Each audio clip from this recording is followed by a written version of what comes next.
noches, edición número 380 de Entre Ustedes y Nosotros. 30 de octubre, buenas noches Osvaldo. Buenas noches, Jorge. Y nos lleva esto a recordar el 30 de octubre de 1983, del cual hoy se cumplen 29 años de la elección que después de una larga noche de dictaduras militares, tuvimos la posibilidad los argentinos de volver a elegir a nuestros gobernantes, de recuperar una democracia que en realidad quizás por esta falta de alternancia que se había dado sobre todo en la época desde 1916 hasta 1930, donde el Partido Radical, por supuesto, arranca mucho antes esto con la ley Sespenny, si nos remontamos a los tiempos en 1853 con la Constitución Nacional, había habido toda una larga serie de periodos institucionales sin que se produjeran abruptas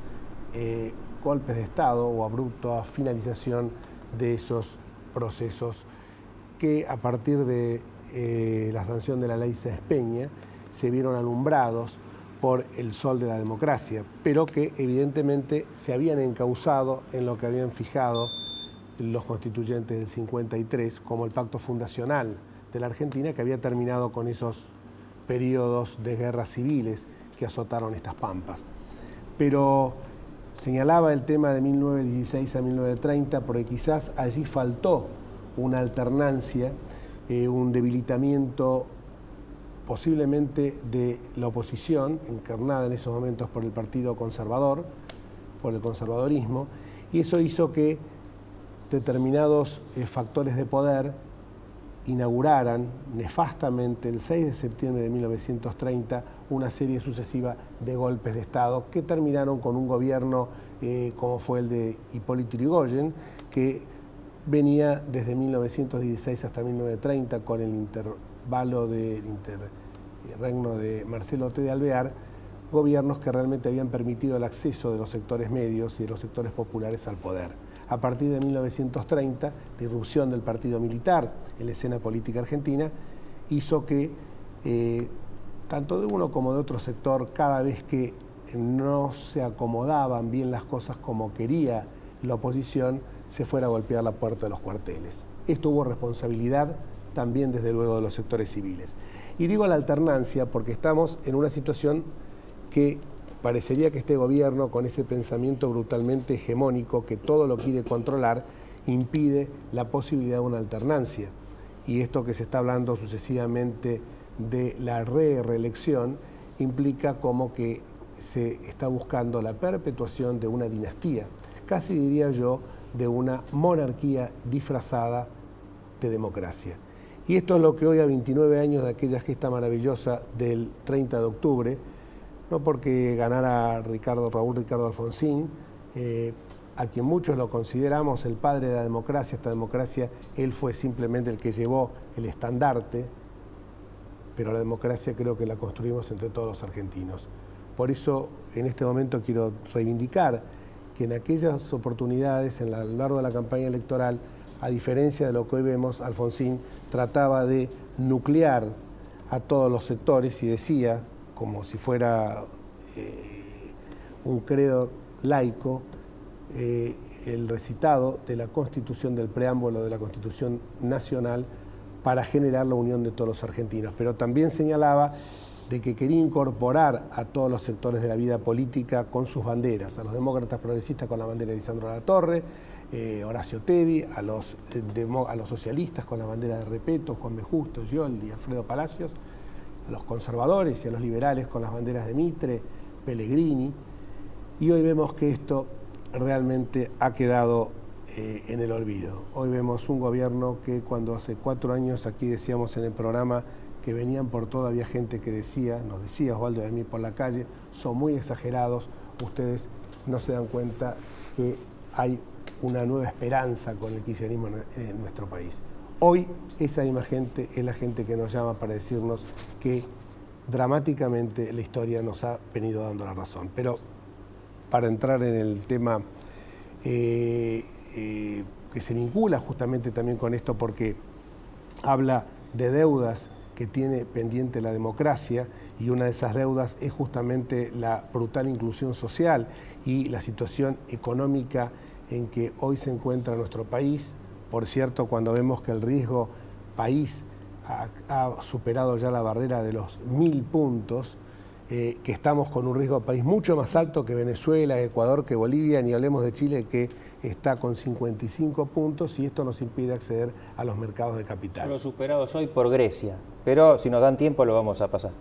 Claro, lo que pasa es que acá hubo un economista que una vez dijo vivir con lo opuesto, y no se da cuenta que los países tienen un dinamismo, que el acceso al crédito es como en la vida cotidiana nuestra. Usted señor, cuando adquiere una propiedad, un automóvil o una propiedad inmueble, o cuando adquiere cualquier bien de consumo, de uso, como puede ser un televisor, un lavarropas, etcétera, recurre al crédito. Y esto no es malo. Lo que pasa es que si usted es solvente, si usted tiene una buena historia crediticia atrás, la tasa de interés va a ser muy baja.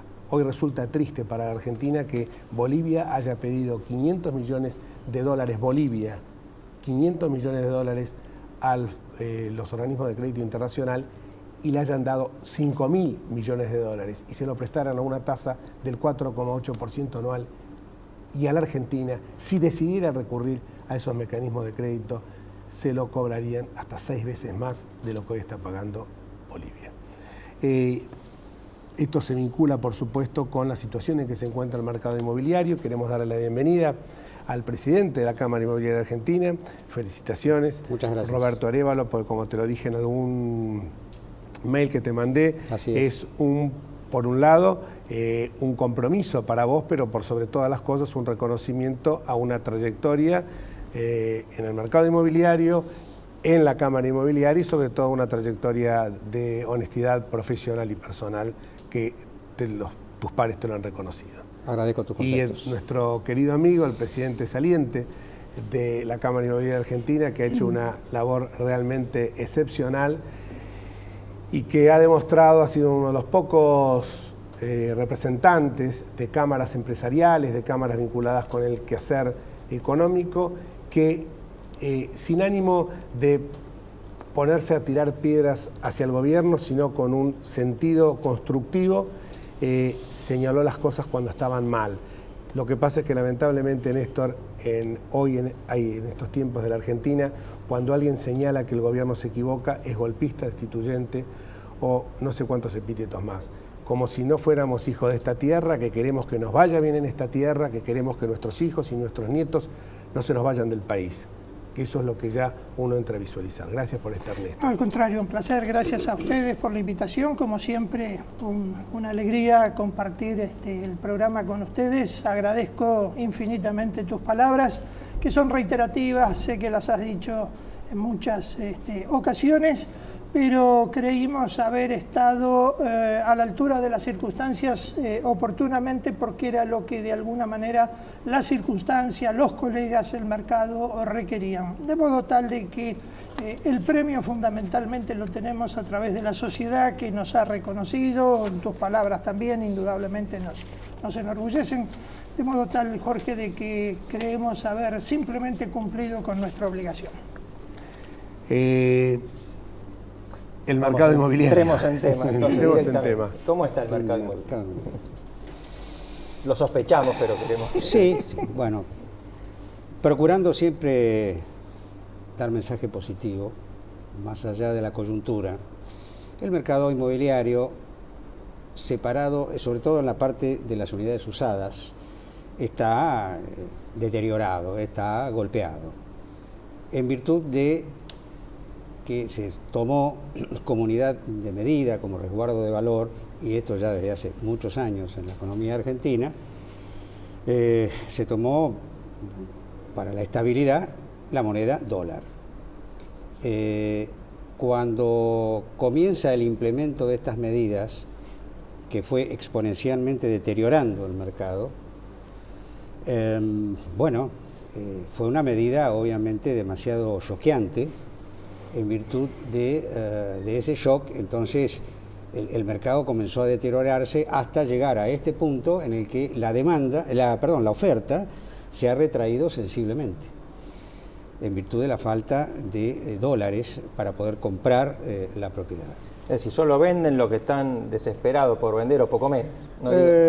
No hay gente desesperada para vender. En todo caso, si puede darse una operación que puede llegar a ser simultánea, me bajan el que me compra y yo al que le vendo le puedo bajar de esa forma, pero no hay desesperación. En todo caso, puede ser algún caso, pero muy puntual, muy aislado, ¿no?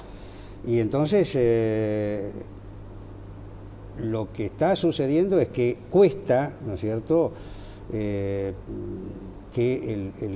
la parte vendedora y la compradora, pero fundamentalmente la vendedora, digamos, se adapten a las nuevas medidas, a las nuevas normativas que entendemos que han venido para quedarse. Esto no es una cuestión coyuntural y que cuando se termine de pagar una determinada deuda puede ser. Entendemos que vino para quedarse, y si vino para quedarse habrá que adaptarse a las circunstancias en virtud de saber que el ladrillo, ¿no es cierto?, ha sido y seguirá siendo refugio de valor. No sucede esto, ¿no es cierto?, hay más flexibilidad en las unidades a construir, los fideicomisos al costo, que se están flexibilizando, ¿no es cierto?, con cuotas en pesos. Lo mismo está pasando en otros lugares de la República. Yo tuve oportunidad, a la que me acompañó Néstor también. La Cámara Inmobiliaria pertenece a la Federación Inmobiliaria, está adherida a la Federación Inmobiliaria de la República Argentina, y el jueves pasado en la ciudad de Córdoba hubo una reunión, un panel inclusive con presidentes de colegios y un economista presente en el diario La Voz del Interior, y justamente lo que se ve en las distintas provincias es que quizás porque ya desde hace muchos años el peso se utiliza como moneda de alguna manera corriente, se ha flexibilizado mucho más que acá. Es decir, las empresas inmobiliarias con sus clientes van llegando con la ingeniería a poder cerrar operaciones a veces mixtas y otras veces todas en pesos, pero la cultura que tenemos acá, sobre todo acá en la capital federal, con respecto al dólar como resguardo de valor, porque compramos en dólares y queremos vender en dólares para resguardarnos. Más allá de lo cual, obviamente, nosotros desde la Cámara Inmobiliaria, inclusive, digamos, permanentemente estamos convocando tanto al comprador como al vendedor, sobre todo al que invierte en propiedades, que en definitiva el que invierte en propiedades está el inversor que entra y sale. Esto ya no se ve tanto de acuerdo a las circunstancias, obviamente. El que invierte hoy por hoy es aquel que genuinamente debe comprar su propiedad o la necesita como resguardo de valor, como renta futura, ¿no es cierto?, que en muchos casos se da. Néstor, esta retracción de la actividad inmobiliaria ha influido en las empresas que se dedican a esto en cuanto al personal, tienen dificultades, Sí, porque los costos sí, permanecen. Claro, lógicamente, realmente esto ha pegado fuerte y muy especialmente en las inmobiliarias grandes, aquellas que tienen sucursales, que tienen mucho personal. Sabemos de casos que han tenido que prescindir de personal. En las inmobiliarias chicas, tal vez en una de esas, por alguna falta de profesionalismo, por alguna falta de capacitación, no han entendido bien la crisis, no se han sabido amoldar y algunas de ellas están teniendo dificultades. Pero digamos, yo creo que el mercado ofrece posibilidades. Bien decía Roberto, la situación de Buenos Aires es muy distinta a la del interior del país. Y esto lo hemos venido comprobando últimamente. Pero muy especialmente, y esto lo hemos repetido, me parece que hasta el cansancio, incluso con ustedes, el cepo cambiario fue la causa, ¿sí? pero el efecto fue la incertidumbre generada en la gente, y esta incertidumbre se viene manifestando desde el 31 de octubre del año pasado. Y este cepo cambiario, esta causa, lo que ha provocado es la fuga de capitales del sistema financiero argentino del orden de los 7.000 millones de dólares, prácticamente el 50% del saldo que había a octubre del año pasado. Esos 7.000 millones de dólares hoy están absolutamente improductivos en cajas de seguridad o en el colchón. Es necesario, y como lo hemos manifestado también ante ustedes, un mensaje claro, un mensaje seguro, un mensaje que restablezca un poco la previsibilidad y la confiabilidad en la gente, como para que parte de ese dinero pueda volver al mercado, pero ya no solamente al mercado inmobiliario, hay otros mercados que también están siendo afectados por esta automotriz. situación. Automotriz, electrodoméstico, informático, electrónico, turismo. No hay el turismo interno que había oportunamente, ni hablar del turismo receptivo, ¿no es cierto? Pero lo que digo, parte de ese dinero que pudiera volver al mercado, esto genera una onda expansiva que indudablemente dinamizaría la economía. Nuestros amigos del Colegio de Escribanos de la Ciudad de Buenos Aires dieron una estadística de cantidad de operaciones en el mes de julio, 4.017 operaciones, julio 2012, que por supuesto es muy inferior a los niveles de julio del 2011. Pero lo que digo, esas 4.017 operaciones importaron 385 millones de dólares. Que volviera nada más que el 20% de esos fondos de 7.000 millones de dólares que se fugaron, se dan cuenta la cantidad de operaciones que podríamos... Esto que está hablando, y no estaba preparado, esto que está hablando Néstor Wanenten, yo tengo las de agosto, y si la Cámara lo toma, del total de la cantidad de escrituras de compraventa comparativas los primeros 8 meses, 2011-2012, datos del Colegio de Escribanos, fueron 39.860 escrituras contra 31.831, una merma de el 20,14%. Pero si bien esto es serio, más serio es que haya disminuido los montos, que vos los expresaste en dólares, de 16.000 millones a 14.000 millones, con una disminución del 10,82%. Y pensemos que estos valores se tendrían que haber mantenido por lo menos constantes, si la inflación, como la quieren vender, es de casi un dígito. Claro. Con la inflación que hubo, incluso estos valores descendieron. Pero la pregunta mía... en términos absolutos está menor que el año pasado. En términos absolutos. Claro, la pregunta se vinculaba con el crédito. ¿Hoy hay acceso al crédito para la adquisición de viviendas, de inmuebles? Muy escaso, Jorge. Este es el problema, lo hemos manifestado también. La gran asignatura pendiente de este gobierno ha sido la posibilidad de acceso al crédito, ¿no es cierto? Sin ir más lejos, una de las entidades que mejor posicionada estaba en materia, y está, digo, en materia crediticia, para hipotecas, para vivienda, que es el Banco Ciudad, con una tasa fija a 20 años, indudablemente, luego de la sanción de la ley Conti, de traspaso de los fondos del Banco Ciudad al Banco Nación, indudablemente el Banco Ciudad va a tener que replantear un poco la operatoria, con lo cual, indiscutiblemente, esta oferta crediticia, que siempre fue escasa y que solamente las entidades oficiales, Banco Ciudad, Banco Nación, algo Banco Provincia, en inmuebles de la provincia, venían otorgando, pero con una total y absoluta ausencia de la banca privada. Pero lógicamente esto es producto del riesgo país, lo que vos decías anteriormente. El país peleado con los mercados financieros internacionales, incumpliendo desde el año 2001 que se decreta el default al día de la fecha, y así son las consecuencias que hoy se están pagando. Bueno, indiscutiblemente esta falta de acceso a los mercados internacionales imposibilita a los bancos la toma de un crédito a largo plazo, porque convengamos, un inmueble no se puede financiar a menos de 10 años. Seguro. Y como también hemos reiterado varias veces aquí en este programa, si comparamos la porción de operaciones inmobiliarias que se concretaban en la década de la convertibilidad, sin hacer una defensa de la misma, ¿no es cierto?, pero versus esta, y tenemos una merma sustancial. En aquel entonces no menos del 30% de las operaciones inmobiliarias se concretaban vía crédito. En la última década nada más que el 5%, y en este momento no creo que llegue al 2%. En un minuto, ¿qué balance haces de tu gestión?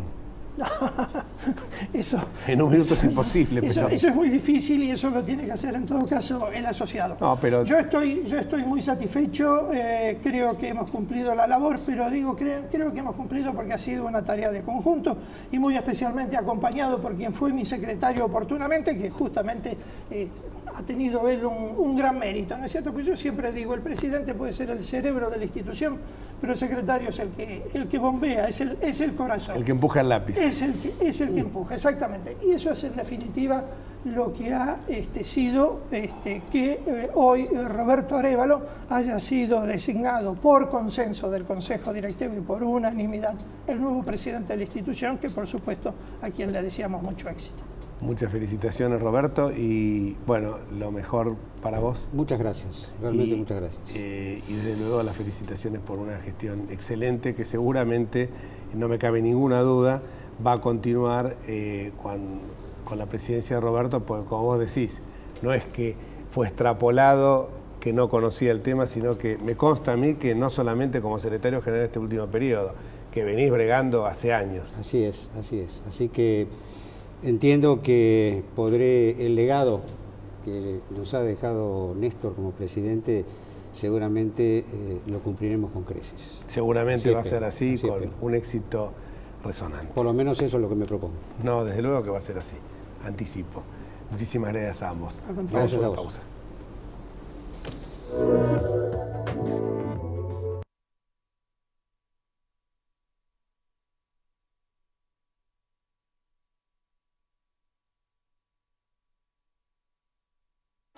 Estudia con los que saben. Carreras cortas con salida laboral.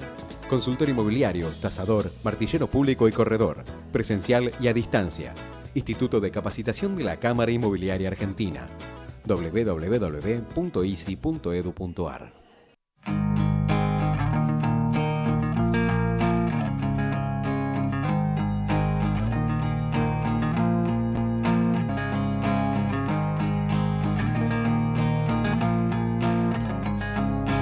Sin minerales, no se podrían producir las cosas con las que vivimos todos los días. Entra en unmundodeminerales.com.ar y descubrilo. Cámara Argentina de Empresarios Mineros, por una minería limpia, segura y sustentable.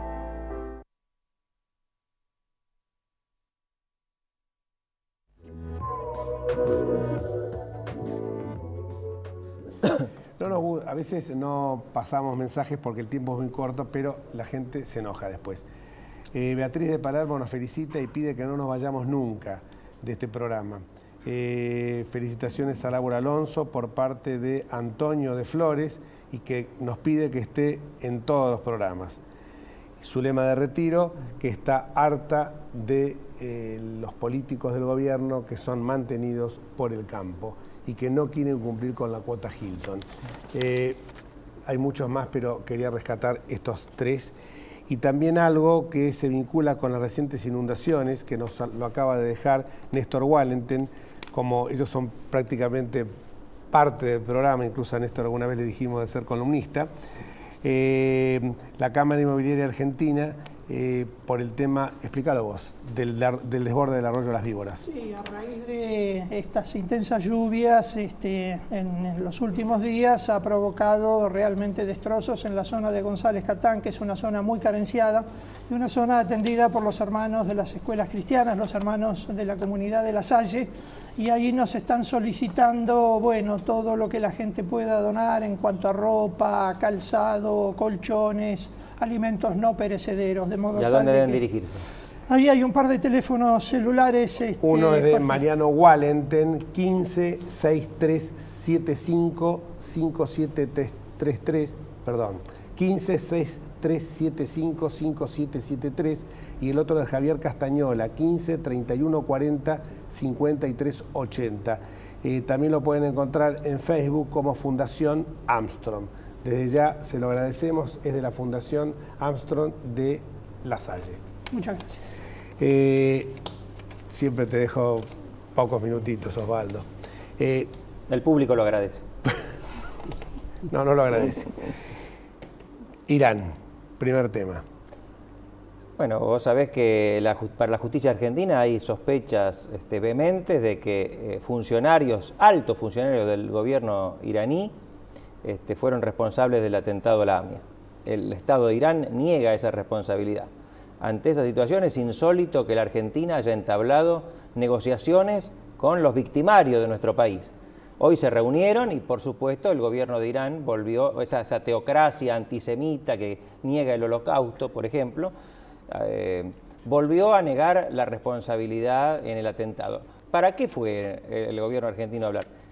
¿Qué es esto de que estamos peleados con casi todas las naciones avanzadas del mundo y ahora nuestro horizonte diplomático se limita a Venezuela y a Irán, al que deberíamos estar acusando ante los tribunales? Sin olvidarnos de la Guinea Ecuatorial, gobernada por un dictador, y de... Es algo absolutamente Angola. inexplicable. No digo más porque no hay mucho que agregar.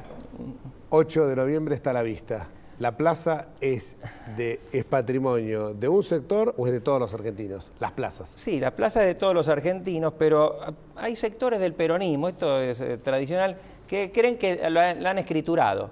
La plaza dicen, es nuestra, es del pueblo, el pueblo son ellos. Lo ha dicho recién el intendente de Concordia. Un ignoto intendente de una ciudad importante como es Concordia, pero yo la verdad que ni lo conocía el nombre de él. Bueno, pero para sacar patente de Adulón, que cotiza mucho eso, ha dicho que van a organizar una vigilia para impedir el golpe de Estado que los manifestantes, que van a ser una multitud, desde ya lo anticipamos el 8 de noviembre, van a realizar y que pensaba también pasar por la Plaza de Mayo. Espero que la Presidenta de la Nación reflexione, hoy está con una lipotimia y puede esperemos que se mejore, mejore y en ese reposo tal vez pueda pensar con más calma, de frenar este tipo de provocaciones, porque puede llevar a hechos de violencia absolutamente innecesarios y que no sabemos cómo pueden terminar. Otro título, Fútbol para todos, República para nadie. ¿Te gustó? Estamos acostumbrados a lo que nos gusta el fútbol, como a vos y a mí, no vamos a hablar de datos amargura mía deportivos con el específicos. 2-2 sobre la hora. Yo me salvé porque se suspendió por la lluvia el partido, así que no, pero el domingo, el gran clásico Boca River, coincidió con los 2 años del aniversario del fallecimiento de Néstor Kirchner. Bueno, por supuesto, Fútbol para Todos tenía una orgía de publicidad propagandística sobre la figura del expresidente, y entonces debíamos, inclusive el referee del partido de Boca River hizo un minuto de silencio en homenaje a Néstor. ¿Y por qué no hizo un minuto de silencio cuando se producen los aniversarios de la muerte de otros presidentes? Y lo curioso fue que el árbitro de este partido dijo que había sido por la muerte de Néstor Kirchner. Los altavoces dijeron que había sido por los hinchas de River que habían fallecido lamentablemente cuando iban al acto de inauguración de la bandera más larga del mundo. Y nos vamos. Muchísimas gracias, Osvaldo, muchísimas gracias, Roberto, muchísimas gracias, Néstor. Deseando que esta democracia cumpla con las asignaturas pendientes, que maduremos en la cultura democrática y que podamos alcanzar lo que la tradición escolástica llamaba el bienestar general, iluminista el bienestar general, y la tradición escolástica el bien común. Chao, hasta el próximo martes si Dios quiere.